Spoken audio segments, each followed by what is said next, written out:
Hello বন্ধুরা, আজকে আমি নতুন একটা রেসিপি নিয়ে তোমাদের সামনে এসেছি। এটা হচ্ছে মোগলাই পরোটা।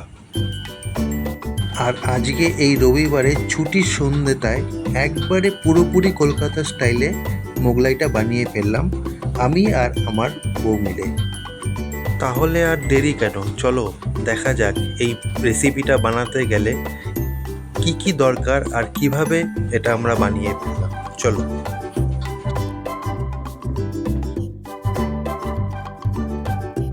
এখানে প্রথমে মেখে নিয়েছি 3 কাপ মতন বা পরিমাণ মতন আমরা ময়দা মেখে নিয়েছি। আর এখানে আছে টোস্ট বিস্কুট, যেটা আমি পেস্ট করব। আর এর সঙ্গে পেঁয়াজ আছে, আদা আছে, রসুন আছে, যেটাকে পুরো আমি অ্যাকচুয়ালি এটা মোগলাইটা বানাতে গেলে ব্রেড ক্রাম্বস খুবই দরকার। তো সেই জন্য আমি কি করেছি, এখান থেকে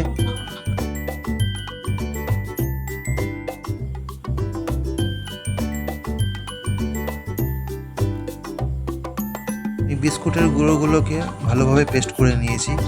তারপরে এখানে চাট মশলা আছে, ডিম আছে, এখানে আমি পেস্ট করে রেখেছি।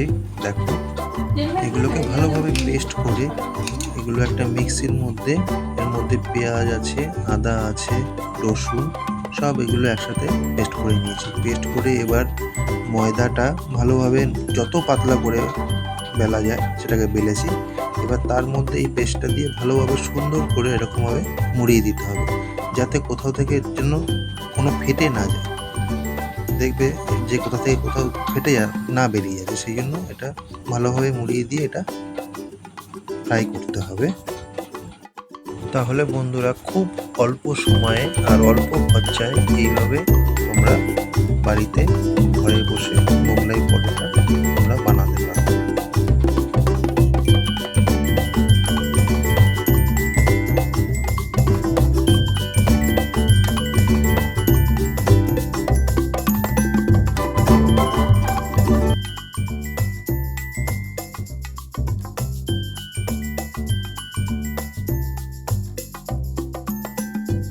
আর বন্ধুরা, আমার এই ভিডিওটি দেখে আপনাদের কেমন লাগলো কমেন্ট করবেন। আর ভালো যদি লাগে অবশ্যই লাইক, শেয়ার আর সাবস্ক্রাইব করতে ভুলবেন না।